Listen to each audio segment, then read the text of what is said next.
നമസ്കാരം. എല്ലാ ഉദ്യോഗാർത്ഥികൾക്കും MB academy KNPV-യിലേക്ക് സ്വാഗതം. നമ്മൾ ഇന്ന് പഠിക്കാൻ പോകുന്നത് ബയോളജിയാണ്. ബയോളജിയിലെ ഹ്യൂമൻ ബോഡി എന്ന് പറഞ്ഞ ടോപ്പിക്കാണ് നമ്മൾ എടുക്കാൻ പോകുന്നത്. അതായത് ഹ്യൂമൻ ബോഡിയുമായി ബന്ധപ്പെട്ട കുറച്ച് ഇമ്പോർട്ടൻ്റ് ആയിട്ടുള്ള കാര്യങ്ങളാണ് നമ്മൾ ഇന്നിവിടെ ക്ലാസ്സുകളായി നൽകാൻ പോകുന്നത്. ഇത് PSC ബുള്ളറ്റിൻ പ്രകാരമുള്ളൊരു ക്ലാസ്സാണ്. അതുകൊണ്ട് തന്നെ വളരെയേറെ ഇമ്പോർട്ടൻ്റ് ആണ്. നമ്മുടെ LDC മെയിൻസ് എക്സാമിന് 6 മാർക്കാണ് ബയോളജിയിൽ നിന്നും ചോദിക്കുന്നത്. അതായത് ചെറിയൊരു മാർക്കല്ലത്, അത് വലിയൊരു ഡിസ്ട്രിബ്യൂഷനാണ്. അതുപോലെ തന്നെ ഡിഗ്രി ലെവൽ പ്രിലിംസ് എക്സാമിനും ഹ്യൂമൻ ബോഡി എന്ന് പറയുന്നത് സയൻസ് ആൻഡ് ടെക്നോളജിയിൽ ഉൾപ്പെടുത്തിയിട്ടുണ്ട്. അതുകൊണ്ട് തന്നെ 2 എക്സാമുകൾക്ക് നമുക്ക് ഒരുപോലെ വാല്യബിൾ ആയിട്ടുള്ള ക്ലാസ്സാണ് ഇത്. അതുപോലെ തന്നെ ഹ്യൂമൻ ബോഡിയുമായി ബന്ധപ്പെട്ട് നമ്മുടെ മനുഷ്യ ശരീരവുമായി ബന്ധപ്പെട്ട് പലതരത്തിലുള്ള വ്യവസ്ഥകളുണ്ട്. അതായത് respiratory system, circulatory system, digestive system, ഇവയോരോന്നുമുണ്ട്. ഇവയോരോന്നുമായി ബന്ധപ്പെട്ട കുറച്ച് ഇമ്പോർട്ടൻ്റ് ആയിട്ടുള്ള കാര്യങ്ങളാണ് നമ്മൾ ഇന്നത്തെ ഈ ക്ലാസ്സിൽ ഉൾപ്പെടുത്തിയിരിക്കുന്നത്. അപ്പോൾ വളരെയേറെ ശ്രദ്ധയോടുകൂടി തന്നെ കേൾക്കുക. പിന്നെ ഒരു കാര്യം, PDF-ന് അത്ര ക്ലാരിറ്റി കാണാൻ സാധ്യതയില്ല. കാരണം നിങ്ങൾ എത്ര ക്ലാരിറ്റി ഇട്ട് കാണുന്നതെന്ന് എനിക്കറിയില്ല. പക്ഷെ കുറച്ച് ക്ലാരിറ്റിയുടെ പ്രോബ്ലം ഉണ്ട്. കാരണം ഞാനിത് PDF എടുത്ത് കട്ട് ചെയ്ത് ഫോൺ വഴി യൂസ് ചെയ്യുന്നതുകൊണ്ടാണ്. അപ്പോൾ അതുകൊണ്ട് ഞാൻ മുൻകൂട്ടി പറയാണ്. അപ്പോൾ ക്ലാരിറ്റി ഇല്ല എന്നുണ്ടെങ്കിൽ പറയുന്ന കാര്യങ്ങൾ നിങ്ങൾ വ്യക്തമായിട്ട് കേൾക്കുക. അപ്പോൾ ക്ലാരിറ്റി ഇല്ല എന്ന് കരുതി കേൾക്കാതെ പോയത് നിങ്ങൾക്ക് എക്സാമിന് വളരെയേറെ ഇമ്പോർട്ടൻ്റ് ആയിട്ടുള്ള ഒരു ടോപ്പിക്കാണിത്. അത് മാത്രമല്ല, ഇവിടെ നിന്നൊരു ക്വസ്റ്റ്യൻ എന്തായാലും ഉറപ്പായിട്ട് നിങ്ങൾക്ക് ലഭ്യമാകുന്നതാണ്. അതുകൊണ്ട് തന്നെ നിങ്ങൾ ക്ലാരിറ്റി ഇല്ലാത്തവരുണ്ടെങ്കിൽ തീർച്ചയായിട്ടും പറയുന്നതെന്ന് വ്യക്തമായിട്ട് കേൾക്കുക. അപ്പം നമുക്ക് നേരെ ക്ലാസ്സിലേക്ക് പോകാം. ആദ്യം നമ്മൾ നോക്കുന്നത് ഡൈജസ്റ്റീവ് സിസ്റ്റമാണ്, ദഹന വ്യവസ്ഥയാണ്. ദഹന വ്യവസ്ഥയിൽ ഒന്നാമതാണ് മെയിൻ കമ്പോണൻസ് എന്തൊക്കെയാണ്? ദഹന വ്യവസ്ഥയിലെ മെയിൻ കമ്പോണൻസ് ആണ് elementary canal and digestive gland. ദഹന വ്യവസ്ഥയിലെ മെയിൻ കമ്പോണൻസ് ആണ് എലമെന്ററി കനാലും ഡൈജസ്റ്റീവ് ഗ്ലാൻഡ്സും. അടുത്തത് ഇമ്പോർട്ടന്റ് ആയിട്ടുള്ള ഡൈജസ്റ്റീവ് ഗ്ലാൻഡ്സ്, അതായത് ദഹന വ്യവസ്ഥയിലെ പ്രധാന അവയവങ്ങൾ ഏതൊക്കെയാണ് എന്ന് ചോദിച്ചാൽ സലൈവറി ഗ്ലാൻഡ്, ലിവർ, പാൻക്രിയാസ്. ഏതൊക്കെയാണ്? Salivary gland, liver and pancreas. അടുത്തത് ന്യൂട്രിയൻ അബ്സോർപ്ഷൻ സൈറ്റ്, അതായത് ദഹനശേഷം ആഹാരങ്ങളെല്ലാം ദഹിച്ച ശേഷം അത് അബ്സോർബ് ചെയ്യുന്നത്, സ്വീകരിക്കുന്നത് ഏത് അവയവത്തിൽ വെച്ചിട്ടാണ് സ്വീകരണം? അതായത് ആഹാരങ്ങൾ ദഹിച്ച ശേഷം അത് ശരീരം അബ്സോർബ് ചെയ്യുന്നത് സ്മാൾ ഇൻഡസ്ട്രിയിൽ വെച്ചാണ്, അതായത് ചെറുകുടലിൽ വെച്ചാണ് ആഹാരത്തിന്റെ സ്വീകരണം നടക്കുന്നത്. ദഹിച്ച ആഹാരങ്ങൾ ശരീരത്തിലേക്ക് സ്വീകരിക്കുന്ന എവിടെ വെച്ചിട്ടാണ്? ചെറുകുടലിൽ വെച്ചിട്ടാണ്.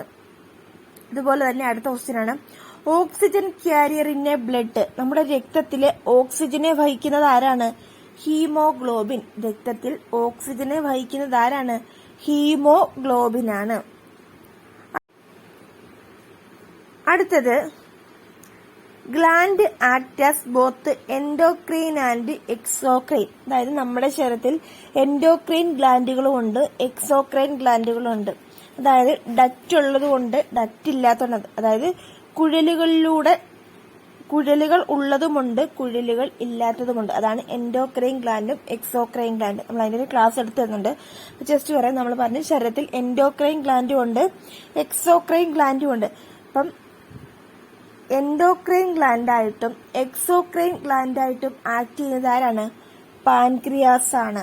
എൻഡോക്രൈൻ ഗ്ലാൻഡായിട്ടും എക്സോക്രൈൻ ഗ്ലാൻഡായിട്ടും ആക്ട് ചെയ്യുന്നത് ആരാണ്? പാൻക്രിയാസ് ആണ്. അടുത്തത് ലാർജസ്റ്റ് ഗ്ലാൻഡ്. നമ്മുടെ ശരീരത്തിലെ വലിയ ഗ്ലാൻഡ് ഏതാണ്? വലിയ അവയവം ഏതാണ്? ലിവർ ആണ്. നമ്മുടെ ശരീരത്തിലെ ഏറ്റവും വലിയ അവയവമാണ് liver. Digestive enzyme in saliva. നമ്മുടെ സലൈവയിൽ അടങ്ങിയിരിക്കുന്ന ദഹനരസം ഏതാണ്? അതായത് ഉമിനീരിൽ അടങ്ങിയിരിക്കുന്ന ദഹനരസം ഏതാണ്? അമിലേസ്. ഏതാണ്? അമിലേസ് ആണ്. അടുത്ത് നോക്കാം, enzyme in infant for milk digestion. അതായത് കുട്ടികളിൽ പാലിനെ ദഹിപ്പിക്കുന്ന എൻസൈം ഏതാണ്? എന്താണ്? റെനിൻ ആണ്. കുഞ്ഞുങ്ങളിൽ പാലിനെ ദഹിപ്പിക്കുന്ന എൻസൈം ഏതാണ്? റെനിൻ ആണ്. അതായത് പാലിനെ ദഹിപ്പിക്കുന്ന എൻസൈം ആണ് റെനിൻ. ഇത് ഏറ്റവും കൂടുതൽ, ഈ റെനിൻ ഏറ്റവും കൂടുതലായിട്ട് അടങ്ങിയിരിക്കുന്ന ആരിലാണ്? അതായത് നവജാത ശിശുക്കളിലാണ് ഈ റെനിൻ ഏറ്റവും കൂടുതലായിട്ട് അടങ്ങിയിരിക്കുന്നത്. അതുപോലെ തന്നെ നമ്മുടെ കിഡ്നിയും ഒരു എൻസൈം പ്രൊഡ്യൂസ് ചെയ്യുന്നുണ്ട്. റെനിൻ എന്ന് പറയുന്നത് ബ്ലഡ് പ്രഷറിനെ കൺട്രോൾ ചെയ്യാൻ വേണ്ടിയിട്ട് അതും ഒരു റെനിൻ തന്നെയാണ്. അപ്പൊ അതൊന്ന് നോട്ട് ചെയ്തേക്കണം. പക്ഷെ ഇത് പാലിനെ ദഹിപ്പിക്കുന്ന എൻസൈമാണ് എന്തെന്ന് പറയുന്നത് റെനിൻ എന്ന് പറയുന്നത്. അടുത്തത് ഡൈജസ്റ്റീവ് സിസ്റ്റത്തെ ബാധിക്കുന്ന ഡിസീസ് എന്തൊക്കെയാണ് ഡൈജസ്റ്റീവ് സിസ്റ്റത്തെ ബാധിക്കുന്ന രോഗങ്ങൾ? അതായത് ജോണ്ടിസ് ആൻഡ് ഡയേറിയ. ഏതൊക്കെയാണ്? Jaundice and diarrhoea. അടുത്തത് റെസ്പിറേറ്ററി സിസ്റ്റം, ശ്വസന വ്യവസ്ഥയെ കുറിച്ചാണ് പറയുന്നത്. വളരെ ഇമ്പോർട്ടന്റ് ആണ്, ശ്രദ്ധിച്ചിരിക്കുക. നമ്മുടെ മെയിൻ റെസ്പിറേറ്ററി ഓർഗൻ ഏതാണ്? ലങ്സ് ആണ്. നമ്മുടെ മെയിൻ റെസ്പിറേറ്ററി ഓർഗൻ ആണ് lungs. First step in human respiration, നമ്മുടെ റെസ്പിറേഷനിലെ ആദ്യത്തെ സ്റ്റെപ്പ് എന്ന് പറയുന്നത് എന്താണ്? ശ്വസന വ്യവസ്ഥയിലെ ആദ്യത്തെ സ്റ്റെപ്പ് എന്ന് പറയുന്നത് എന്താണ്? ശ്വസനമാണ്, ബ്രീത്തിങ് ആണ്. അടുത്തത് capacity of lungs is estimated by, അതായത് നമ്മുടെ ലങ്സിന്റെ കപ്പാസിറ്റി എസ്റ്റിമേറ്റ് ചെയ്യുന്ന ഉപകരണം ഏതാണ്? സ്പൈറോമീറ്റർ. ലങ്സിന്റെ കപ്പാസിറ്റി മെഷർ ചെയ്യുന്നതാണ് സ്പൈറോമീറ്റർ. അടുത്തത് ഓക്സിജൻ ക്യാരിയർ ഇൻ ബ്ലഡ്, നമ്മുടെ രക്തത്തിലെ ഓക്സിജൻ ക്യാരിയർ ആരാണ്? നമ്മൾ നേരത്തെ പറഞ്ഞു ആരാണ്? ഹീമോഗ്ലോബിൻ ആണ് ഓക്സിജൻ ക്യാരിയർ ഇൻ ബ്ലഡ്. അടുത്തത് cartilaginous box help in sound production, നമുക്ക് സൗണ്ട് ഉൽപ്പാദിപ്പിക്കാൻ, നമുക്ക് ഈ ഒച്ച ഉൽപ്പാദിപ്പിക്കാൻ കാരണമാകുന്ന മസിൽസ് ഏതാണ്? ലാരിങ്സ്. ആരാണ്? ലാരിങ്സ്. അടുത്തത് healthy man can inspire or expire, അതായത് ഒരു ഹെൽത്തി മാൻ ഉച്ഛ്വസിക്കുന്നതും ഉച്ഛ്വാസവായും എത്രയാണെന്ന് പറഞ്ഞ 6000 to 8000 millilitre air per minute. ഒരു മിനിറ്റിൽ എത്രയാണ്? 6000 to 8000 മില്ലി ലിറ്റർ എയർ ആണ്. Primary site of exchange of gas, അതായത് ഗ്യാസിനെ എക്സ്ചേഞ്ച് ചെയ്യുന്ന പ്രൈമറി സൈറ്റ് ഏതാണ്? അതായത് ശ്വാസകോശത്തിലോട്ട് നമ്മൾ എടുക്കത്തില്ലേ ശ്വാസം, അങ്ങനെ പ്രൈമറി എക്സ്ചേഞ്ച് ഏരിയ ആണ് ആൽവിയോളൈ. പ്രൈമറി എക്സ്ചേഞ്ച് ഏരിയ ഏതാണ്? ആൽവിയോളൈ. അടുത്തത് nearly 70% of carbon dioxide is carried, അതായത് 70% കാർബൺ ഡൈ ഓക്സൈഡും ക്യാരി ചെയ്യുന്ന അല്ലെങ്കിൽ വഹിക്കുന്നത് എങ്ങനെയാണ്? ബൈകാർബണേറ്റ് ആയിട്ടാണ്. എന്താണ് പറഞ്ഞത്? 70% കാർബൺ ഡൈ ഓക്സൈഡ് വഹിക്കുന്നത് എങ്ങനെയാണ്? ബൈകാർബണേറ്റുകളായിട്ടാണ്. അടുത്തത് ഈച്ച് ഹീമോഗ്ലോബിൻ മോളിക്യൂൾ ക്യാരീസ്, ഓരോ ഹീമോഗ്ലോബിൻ മോളിക്യൂളും ക്യാരി ചെയ്യുന്നത് എത്ര ഓക്സിജനെയാണ്? 4 മോളിക്യൂൾ ഓഫ് ഓക്സിജൻ. അതായത് ഓരോ ഹീമോഗ്ലോബിൻ തന്മാത്രകളും ക്യാരി ചെയ്യുന്നത് 4 molecules of ഓക്സിജനെയാണ്.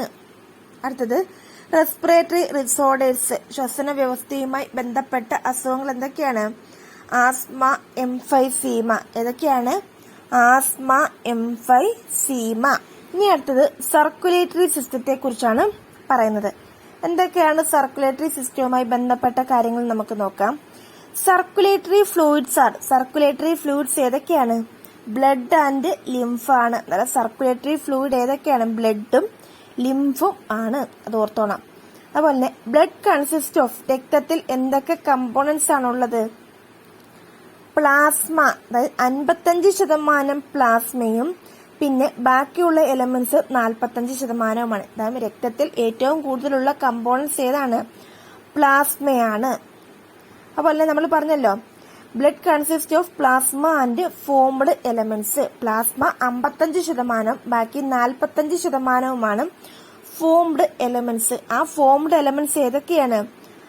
RBC, WBC, platelet, അതായത് ചുവന്ന രക്താണു, ശ്വേതരക്താണു, പ്ലേറ്റ്ലെറ്റ്. അപ്പൊ രക്തത്തിൽ അടങ്ങിയിരിക്കുന്ന കമ്പോണന്റ് ആണ് ചുവന്ന രക്താണു, ശ്വേതരക്താണു, platelet and plasma.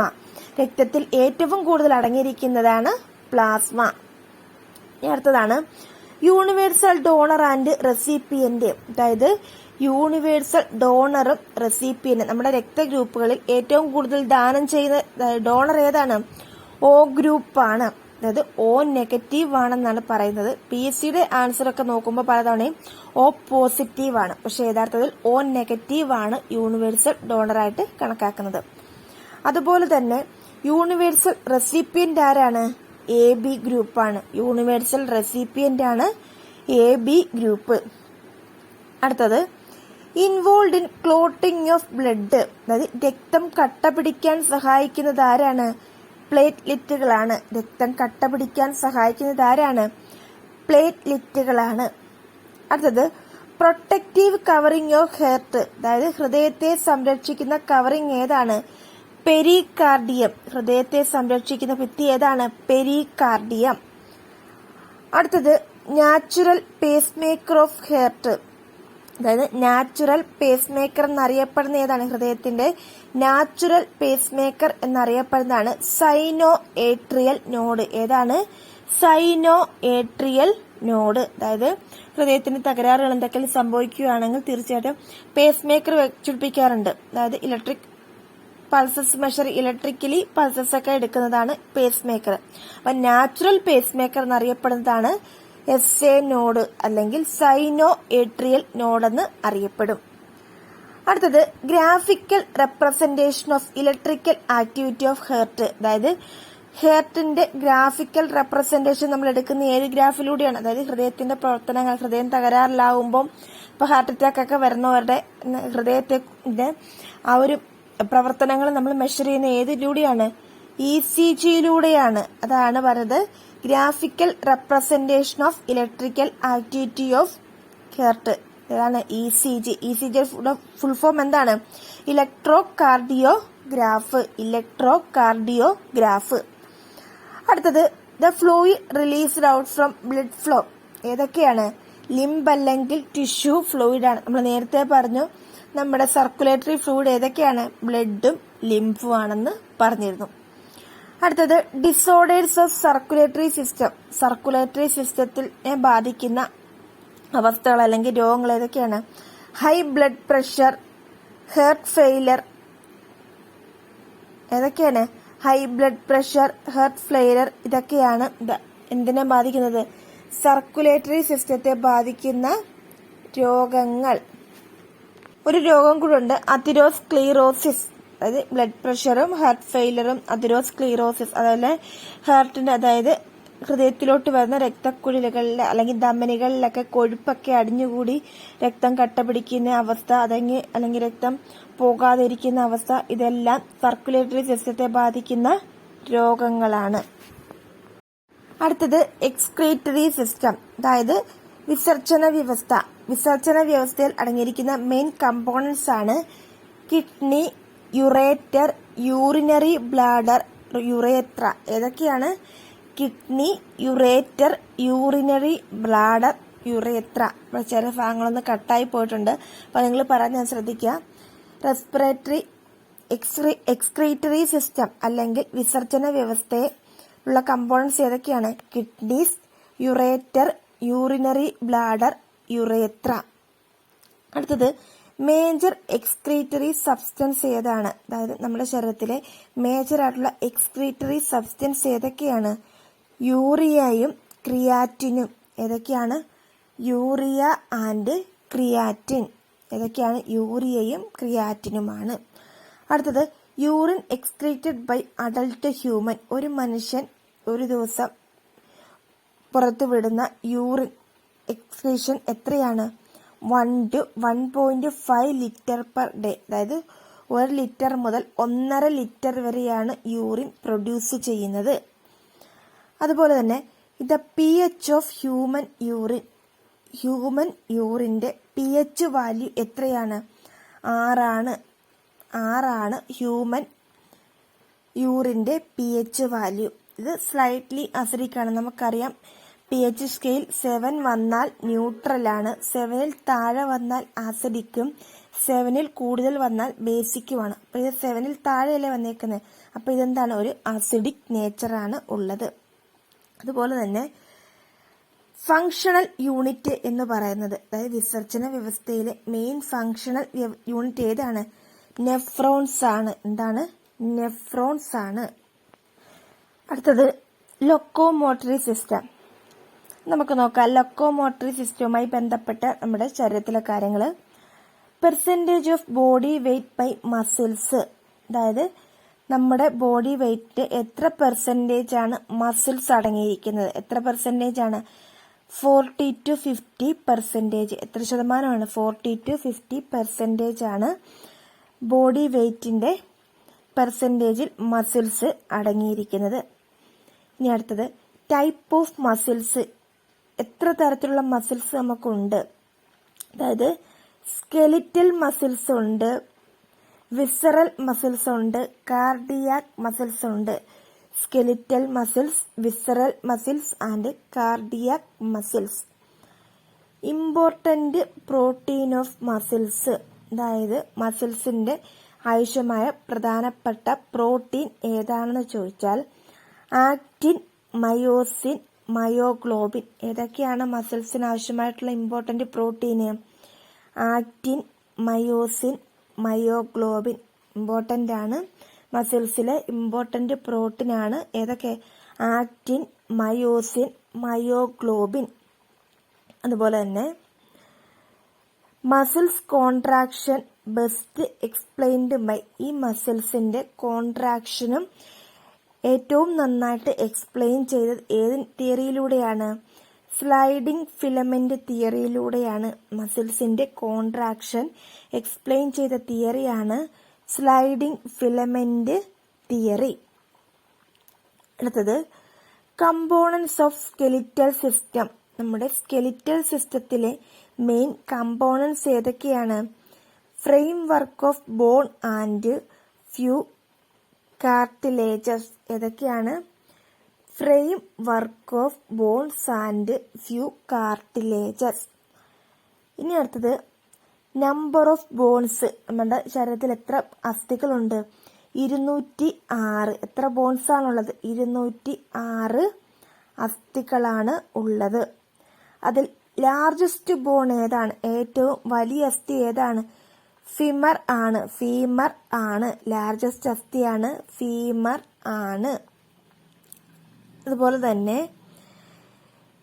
Inflammation of joints in symptom of. അതായത് നമ്മുടെ ജോയിന്റ്സിനൊക്കെ എന്തെങ്കിലും പ്രോബ്ലംസ് ഉണ്ടാവുമ്പോൾ, ജോയിന്റ്സിനൊക്കെ എന്തെങ്കിലും പ്രശ്നമുണ്ടാവുമ്പോൾ ഉണ്ടാകുന്ന സിംറ്റമാണ് ആർത്രൈറ്റിസ്. എന്താണ്?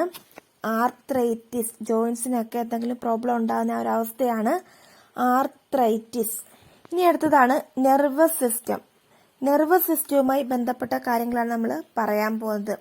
അതായത് നെർവസ് സിസ്റ്റത്തിന്റെ മെയിൻ ഫംഗ്ഷൻ എന്താണെന്ന് ചോദിച്ചാൽ coordination of integrates body action. നമ്മുടെ ശാരീരിക പ്രവർത്തനങ്ങളെ കോർഡിനേറ്റ് ചെയ്യുക എന്നതാണ് നെർവസ് സിസ്റ്റത്തിന്റെ പ്രധാന ഫങ്ഷൻസ് എന്ന് പറയുന്നത്.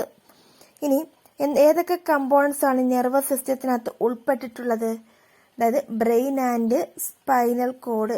നമ്മുടെ നെർവസ് സിസ്റ്റത്തിൽ ഉൾപ്പെട്ടിട്ടുള്ള കമ്പോണൻസ് ആണ് ബ്രെയിൻ ആൻഡ് സ്പൈനൽ കോഡ്. മറന്നുപോയത് ബ്രെയിനും സ്പൈനൽ കോഡുമാണ്.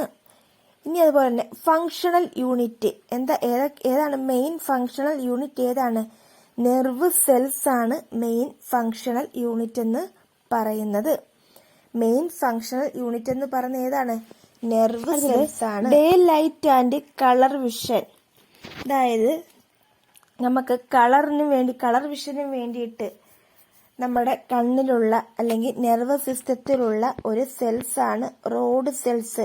പ്രകാശഗ്രാഹി കോശങ്ങളാണ്. നമ്മളെ കാഴ്ചയ്ക്ക് സഹായിക്കുന്നതാണ് റോഡ് കോശങ്ങൾ. റോഡ് സെൽസ് ആണ്. ഡേ ലൈറ്റ് കളർ വിഷന് വേണ്ടി നമ്മൾ യൂസ് ചെയ്യുന്നതാണ് റോഡ് സെൽസ്. അതായത് 2 തരം പ്രകാശഗ്രാഹി കോശങ്ങളാണുള്ളത്. റോഡ് കോശങ്ങളുമുണ്ട്, കോൺ കോശങ്ങളുമുണ്ട്. തീവ്രപ്രകാശത്തിൽ സാധ്യമാകുന്നതുകൊണ്ട് അതുപോലെ തന്നെ മങ്ങിയ പ്രകാശത്തിൽ കാഴ്ച സാധ്യമാകുന്നതുകൊണ്ട്. ഇവിടെ നമ്മൾ പറഞ്ഞേക്കുന്നത് ഡേ ലൈറ്റ് കളർ വിഷൻ ഏതാണെന്നാണ് ചോദിച്ചേക്കുന്നത്. ഡേ ലൈറ്റ് കളർ വിഷൻ ഏതാണ്? റോഡ് സെൽസ് ആണ്. അതുപോലെ തന്നെ മിഡിൽ ഇയറിൽ എന്തൊക്കെയാണുള്ളത്? അതായത് നമ്മുടെ മധ്യകർണത്തിലെ അസ്ഥികളാണ് മാലിസ്, ഇൻഗസ് ആൻഡ് സ്കേപ്പിസ്. മധ്യകർണത്തിലെ അസ്ഥികളാണ് മാലിസ്, ഇൻഗസ് ആൻഡ് സ്കേപ്പിസ്. നമ്മുടെ ശരീരത്തിലെ ഏറ്റവും ചെറിയ അസ്ഥിയാണ് ഇത് സ്കേപ്പിസ് എന്ന് പറയുന്നത്. അതുപോലെ തന്നെ equalise pressure of either side of ear drum. അതായത് നമ്മുടെ ചെവിയിലെ പ്രഷർ ഈക്വലാക്കി വെക്കുന്നത്, ഈക്വലൈസ് ചെയ്യുന്നത് ആരാണ്? യൂസ്റ്റേഷ്യൻ ട്യൂബാണ്. നമ്മുടെ ചെവിയിലെ പ്രഷർ, ഇയർ ഡ്രമ്മിലെ അപ്പുറത്തെ ഇപ്പുറത്തെയും പ്രഷർ ഈക്വലൈസ് ആയി വെക്കുന്നത് ആരാണ്? യൂസ്റ്റേഷ്യൻ നാളികൾ ആണ്. അടുത്തത്, ഇത് visible coloured portion of I, നമ്മുടെ കണ്ണിന്റെ പുറമേ കാണപ്പെടുന്ന, വിസിബിളായിട്ട് കാണപ്പെടുന്ന പോർഷൻ ഏതാണ്? ഐറിസ് ആണ്. കണ്ണിന്റെ പുറമേ കാണുന്ന ഭാഗമാണ് ഐറിസ്.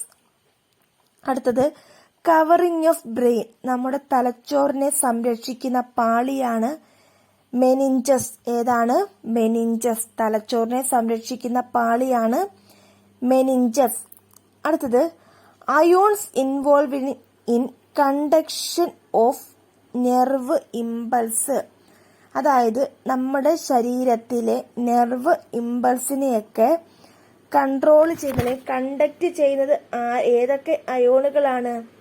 Sodium and potassium. അതായത് സോഡിയവും പൊട്ടാസ്യവുമാണ് നമ്മുടെ ശരീരത്തിലെ നെർവ്സിനെ അല്ലെങ്കിൽ ഇമ്പൾസിനെയൊക്കെ കണ്ടക്ട് ചെയ്യുന്നത്. ഇമ്പൾസിനെ കണ്ടക്ട് ചെയ്യുന്നതായി നമ്മൾ കൊടുക്കുന്ന ഓരോ സിംബൽ ഉണ്ടല്ലോ, അതായത് നമ്മളിപ്പം എവിടെയെങ്കിലും സ്പർശിക്കും പോകുമ്പോൾ, ഇപ്പൊ തീക്കട്ടയിൽ നമ്മൾ സ്പർശിക്കാൻ പോകുമ്പോൾ പെട്ടെന്ന് നമ്മൾ കൈ വലിക്കുന്നു, അപ്പൊ ആ ഒരു തീക്കട്ടയാണ് എന്നുള്ളൊരു പൾസ് നമ്മുടെ തലച്ചോറിലൊക്കെ കൊണ്ടുവരുന്നില്ലേ, അതേപോലെ തന്നെ ഇമ്പൾസിനെ ഒക്കെ കണ്ടക്ട് ചെയ്യുന്നത് അയോൺസ് ഏതൊക്കെയാണ്? Sodium and potassium. അടുത്തത്, എൻഡോക്രൈൻ സിസ്റ്റം. നമ്മൾ നേരത്തെ പറഞ്ഞു നമ്മുടെ ശരീരത്തിൽ എൻഡോക്രൈൻ ഗ്ലാൻഡും ഉണ്ട്, എക്സോക്രൈൻ ഗ്ലാൻഡും ഉണ്ട്. അതായത് നാളീരഹിത ഗ്ലാൻഡും ഉണ്ട്, നാളികൾ ഉള്ള ഗ്ലാൻഡും ഉണ്ട്. അതായത് ഓരോ ഗ്ലാൻഡ് പ്രൊഡ്യൂസ് ചെയ്യുന്ന ഫ്ലൂയിഡ് പോകാൻ വേണ്ടിയിട്ട് പ്രത്യേക നാളികൾ ഉണ്ടെങ്കിൽ അത് എക്സോക്രൈൻ ഗ്ലാൻഡും, നാളികൾ ഇല്ല എന്നുണ്ടെങ്കിൽ അത് എൻഡോക്രൈൻ ഗ്ലാൻഡുമാണ്. അപ്പൊ നമ്മൾ എൻഡോക്രൈൻ സിസ്റ്റമാണ് പഠിക്കാൻ പോകുന്നത്. അപ്പം അതായത് അന്തർസ്രാവി ഗ്രന്ഥിയും ബഹിർസ്രാവി ഗ്രന്ഥി എന്നും പറയും. അതിൽ അന്തർസ്രാവി സിസ്റ്റമാണ് നമ്മൾ പഠിക്കാൻ പോകുന്നത്. അതിനകത്ത് നോക്കാം, ഡക്റ്റിലസ് ഗ്ലാൻഡ് സെക്രീറ്റിംഗ് ഹോർമോൺ, അതായത് നാളികൾ ഇല്ലാത്ത, അതായത് ഹോർമോൺ സെക്രീറ്റ് ചെയ്യുമ്പോൾ അതിന് പ്രത്യേകം നാളികൾ, അതായത് എന്തെങ്കിലും കുഴലുകളിലൂടെ ഒന്നും അല്ല ഇത് സെക്രീറ്റ് ചെയ്യുന്നത്. അത്തരത്തിലുള്ള ഗ്ലാൻഡാണ് എൻഡോക്രൈൻ ഗ്ലാൻഡ് എന്ന് പറയുന്നത്. അടുത്തത്, synthesis and secretion of pituitary hormones controlled by, pituitary ഹോർമോണിനെ കൺട്രോൾ ചെയ്യുന്ന, പിറ്റ്യൂട്ടറി ഗ്ലാൻഡിനെ കൺട്രോൾ ചെയ്യുന്ന അവയവം ഏതാണ്? ഹൈപ്പോതലാമസ് ആണ്. പിറ്റ്യൂട്ടറി ഗ്ലാൻഡിനെ കൺട്രോൾ ചെയ്യുന്ന അവയവമാണ് ഹൈപ്പോതലാമസ്.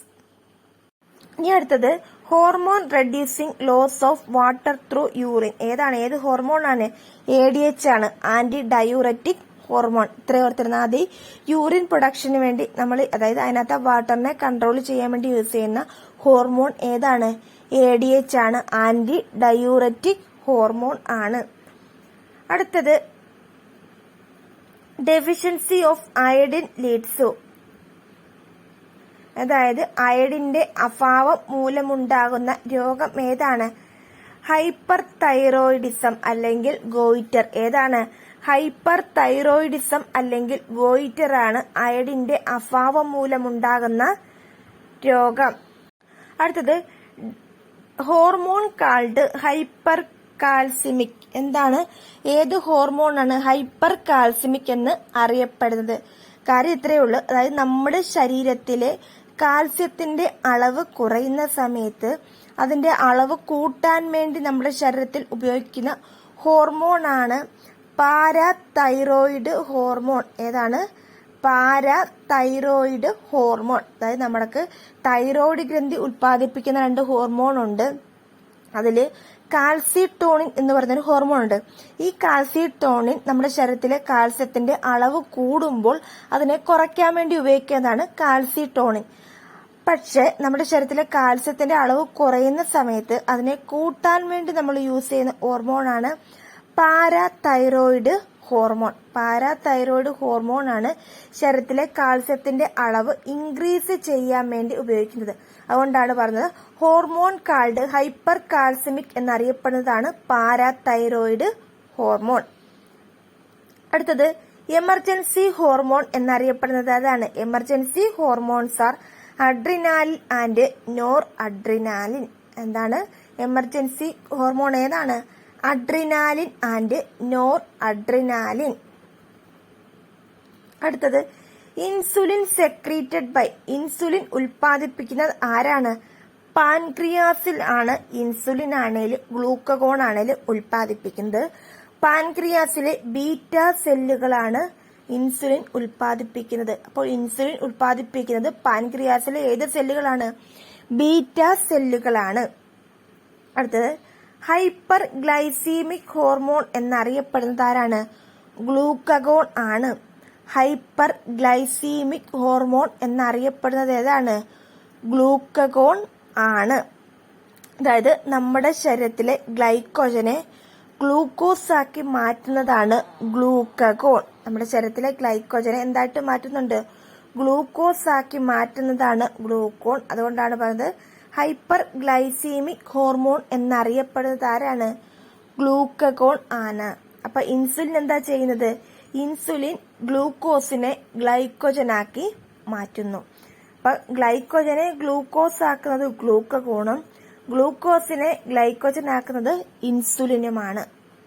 അതുപോലെ തന്നെ ഹോർമോൺസ് ഒൺലി ഇൻ മാൻ, അതായത് മനുഷ്യനിൽ കാണപ്പെടുന്ന, അതായത് പുരുഷന്മാരിൽ കാണപ്പെടുന്ന ഹോർമോൺ ആണ് ആൻഡ്രജൻസ് ആൻഡ് ടെസ്റ്റോസ്റ്റിറോൺ. പുരുഷന്മാരിൽ കാണപ്പെടുന്ന ഹോർമോൺ ഏതാണ്? Androgen and testosterone. ഏതാണ്? Androgen and testosterone. അപ്പോൾ ഇത്രയുമാണ് നമ്മൾ ഇന്നത്തെ ഈ ക്ലാസ്സിൽ ഉൾപ്പെടുത്തിയിരിക്കുന്നത്. അതായത് ഹ്യൂമൻ ബോഡിയുമായി ബന്ധപ്പെട്ട കുറച്ച് ബേസിക് ആയിട്ടുള്ള ഇൻഫർമേഷൻസ് ആണ്. അപ്പൊ ഇത് PSC ബുള്ളറ്റിൽ നിന്ന് എടുത്തിട്ടുള്ളതാണ്. അതുകൊണ്ടാണ് ഞാൻ വളരെ ഇമ്പോർട്ടന്റ് ആയിട്ട് നൽകിയത്. PDF കുറച്ച് ക്ലാരിറ്റി കുറവുണ്ട്, അതെനിക്ക് തന്നെ ബോധ്യമുള്ളതാണ്. അതുകൊണ്ടാണ് ഞാൻ പറഞ്ഞത് നിങ്ങളിത് പറയുന്നതൊന്ന് ശ്രദ്ധിച്ച് കേൾക്കണമെന്ന്. കാരണം ഇത് ഇടാൻ കാരണം ക്ലാരിറ്റി ഇല്ല എങ്കിൽ പോലും അത് ഫോൺ യൂസ് ചെയ്തിട്ട് ചെയ്യുന്നത് കൊണ്ടുള്ള പ്രശ്നമാണത്. അതായത് PDF കട്ട് ചെയ്തിട്ട് ഇടുന്നതുകൊണ്ടുള്ള പ്രോബ്ലമാണ്. പക്ഷെ ഞാനിത് ഇടാൻ കാരണം ഇത് PSC ബുള്ളറ്റിനിൽ വരുന്നൊരു പേജാണ്. അപ്പൊ ഇത് വളരെ ഇമ്പോർട്ടന്റ് ആണ്. നമ്മുടെ ഹ്യൂമൻ ബോഡിയുമായി ബന്ധപ്പെട്ട് നമ്മുടെ എക്സാമിനിൽ ചോദിക്കാറുണ്ട്. അപ്പൊ സിലബസിനുള്ളിൽ പ്രത്യേകം പറഞ്ഞിട്ടുമുണ്ട്. അതുകൊണ്ടാണ് ഈ ഒരു പോർഷൻ ഞാൻ കട്ട് ചെയ്തിട്ടിട്ടത്. തീർച്ചയായിട്ടും ഇത് നിങ്ങൾ പഠിക്കുകയാണെങ്കിൽ 1 മാർക്ക് ഷുവറാണ്. അത് ഞാൻ ഗ്യാരണ്ടി പറയാണ്. ഇതിൽ നിന്ന് ഒരു ക്വസ്റ്റ്യൻ നമുക്ക് പ്രതീക്ഷിക്കാം. ആ ഒരു ലെവലിൽ വേണം നിങ്ങൾ പഠിക്കാൻ. പറയുന്ന കാര്യങ്ങൾ കൃത്യമായിട്ടും എഴുതി വെച്ച് തന്നെ പഠിക്കാൻ ശ്രമിക്കുക. അപ്പൊ എല്ലാവരും നന്നായിട്ട് പഠിക്കുക. അവരുടെ ക്ലാസ് ഇഷ്ടമായാൽ തീർച്ചയായിട്ടും ലൈക്ക് ചെയ്യുക. നിങ്ങളുടെ സുഹൃത്തുക്കളിലേക്ക് കൂടി ഷെയർ ചെയ്തൊന്ന് സപ്പോർട്ട് ചെയ്യുക. അപ്പോൾ ഓക്കെ, താങ്ക് യു.